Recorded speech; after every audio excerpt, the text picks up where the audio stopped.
Et bonjour à toutes et bonjour à tous. Alors, bienvenue dans cette nouvelle interview du Guillotine Podcast. L'invité aujourd'hui est Cédric Lochard, un lightweight pro MMA de talent, combattant chez Samouraï MMA, originaire de la région de Laval. Cédric, comment vas-tu? Ça va très bien, mon gars, et toi? Super bien, je suis content de t'avoir. Évidemment, on est pas mal tous pumped pour la prochaine carte de Samouraï MMA, hein, et la news est tombée il y a quelques jours maintenant. Officialisation de ton combat à Samouraï MMA 11 face à Antoine Chaput, autre espoir local de la région montréalaise.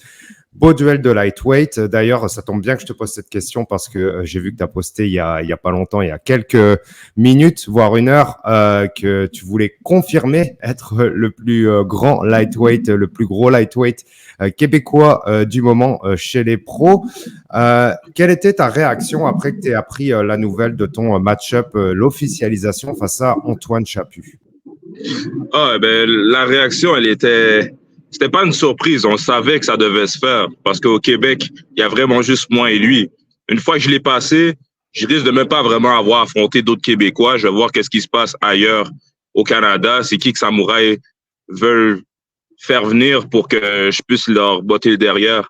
Puis être après le meilleur 155 au Canada et faire mon chemin jusque dans les plus grandes ligues.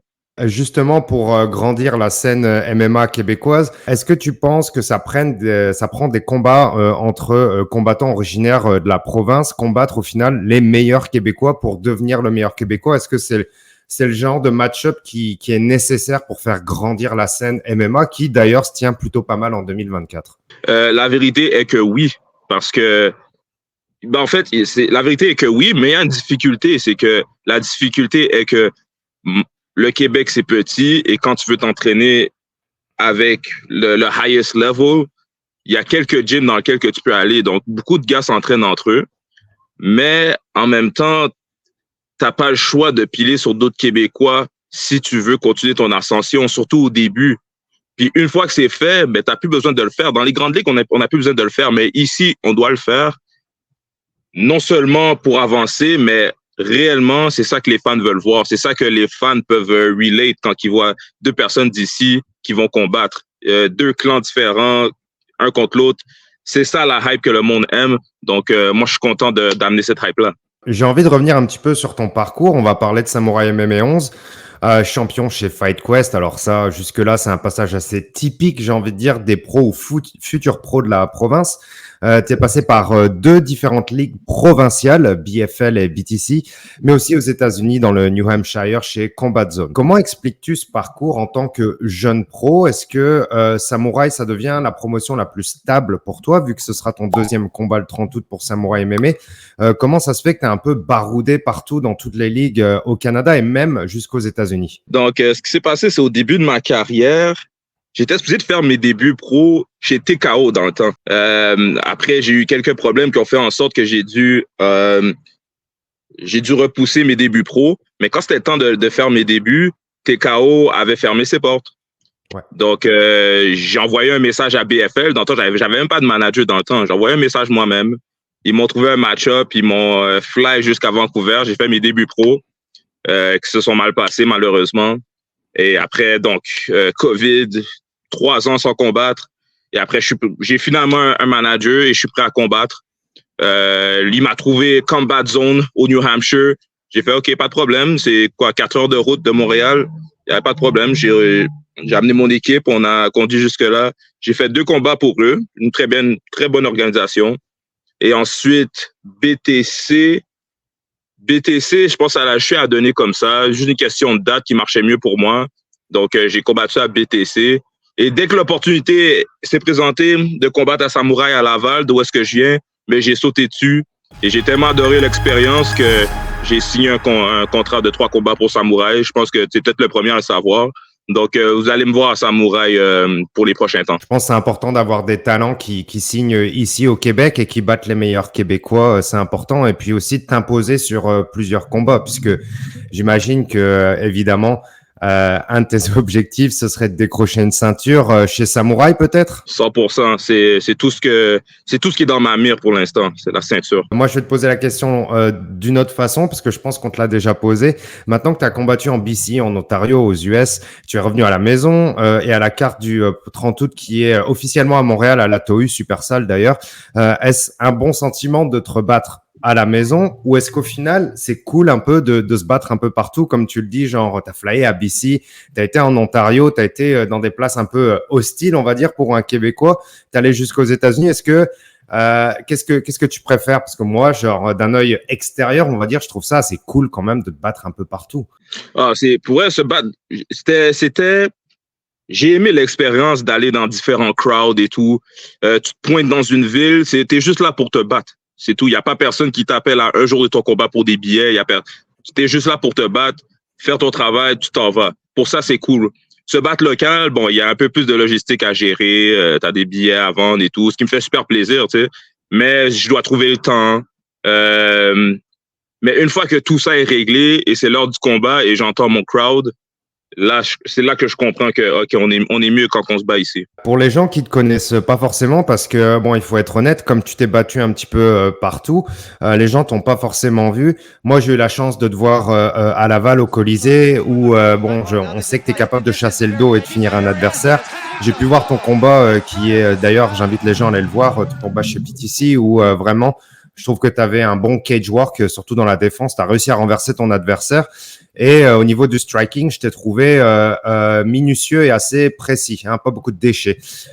Mais avec ce que je te dis par rapport à ton style et mon ressenti, pour les gens qui te connaissent pas, c'est quoi tes premiers amours au niveau des sports de combat? D'où est-ce que tu viens? Ce serait plutôt quoi ton style de combattant?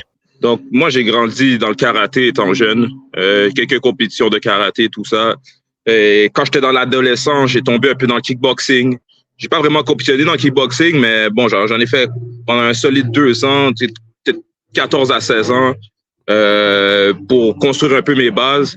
Et ensuite, j'ai fait aucun art martiaux pendant 2 ans, de 16 à 18 ans. C'est juste vivre la vie, la jeunesse, peu importe. Et à l'âge de 18 ans, j'ai voulu me remettre dans les arts martiaux. Mais donc là, au point où est-ce que j'en étais, à l'âge que j'avais et tout, je voulais me remettre dans les arts martiaux, mais je voulais quelque chose d'un peu plus extrême. Donc là, j'ai été vers les arts martiaux mixtes. Et de là, j'ai appris le grappling, la lutte et encore plus peaufiner mon striking. Et à travers les années, j'ai envie de te dire que je suis striker de base, mais mon sol, si tu prends mes combats amateurs et professionnels ensemble, j'ai plus de victoires par soumission qu'autre chose. Donc, je suis en fait un submission artist dans le monde du MMA, même si au Jiu-Jitsu, j'ai pas la plus grosse ceinture et tout, mais en MMA, j'ai une très bonne compréhension du MMA. Donc, qui fait en sorte que je suis en confiance d'affronter du monde avec peu importe le background. Ça fait tellement longtemps que je suis dans ce sport-là. Je vais rebondir sur quelque chose. Moi et Antoine, on a la même expérience au niveau de fiche, mais réellement, on n'a pas la même expérience. Ça fait très longtemps que je suis dans ce game-là. J'en ai vu, j'ai mis des gants avec beaucoup de gars solides. Donc, Antoine, il n'y aura rien pour moi le 30 août. Il me semble que tu t'entraînes chez TriStar aussi, et vu que ton grappling est pas mauvais, tu t'entraînes avec le groupe du Midi, etc. en Jiu-Jitsu, ou alors est-ce que tu t'entraînes ailleurs aussi pour d'autres aspects du MMA? Donc, mes 2 gyms, c'est TriStar Gym et Track Fit Boxing avec Coach Will. Oui, à TriStar, je m'entraîne avec le groupe du Midi. Donc, les gars qui dorment sur les mattes, là, les purs Jiu-Jitsuka, moi, je suis toujours en train de rouler avec eux à chaque jour. Je monte ma game avec ces gars-là. Puis, à Track Fit avec Coach Will, c'est plus pour mon striking, mais je fais aussi mon MMA là. Mais Coach Will, lui, il y a une vision que j'aime par rapport au striking pour le MMA. Et après, t'as Firas, que lui, il a une vision globale du MMA. Et le merge des deux ensemble, c'est la raison du succès que j'ai jusqu'à présent. Pour les gens qui vont venir le 30 août, qui savent pas s'ils veulent venir le 30 août, ou alors pour les gens qui se disent, bon, on va peut-être regarder ça sur l'UFC Fight Pass, Qu'est-ce qu'on pourrait attendre de toi cette soirée-là? Pour vrai, c'est des explosions, des fireworks. Si vous regardez mes combats et si ceux qui me connaissent depuis l'amateur, ils savent que moi, je suis un finisher. Je vois pas ça se peut que je me rends à la décision des fois, mais je vois pas le bout des 15 minutes. Moi, j'ai 15 minutes pour trouver une solution de finir le combat. C'est comme ça que j'attaque un combat. Puis, je les encourage vraiment de se pointer en personne pour venir voir cet événement-là. En plus, à la TOU, pour ceux qui n'ont jamais été, c'est un environnement intime. T'entends les coups, t'entends tout. Et pour un clash local comme ça, t'as envie de voir ça en live et présenter dans un venue comme la TOU. Tu peux pas manquer ça pour de vrai.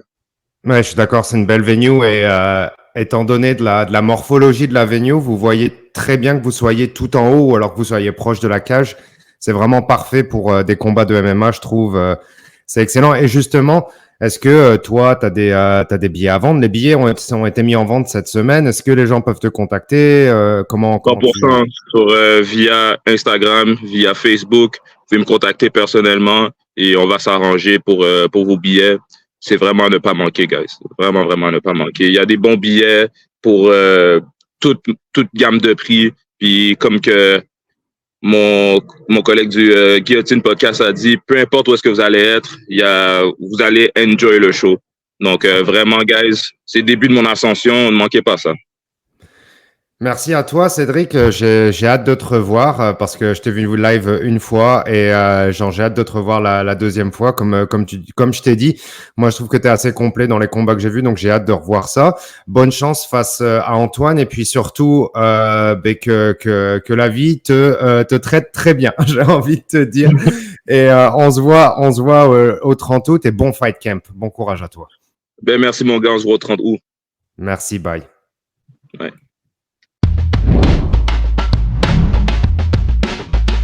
I'm not surprised, motherfuckers.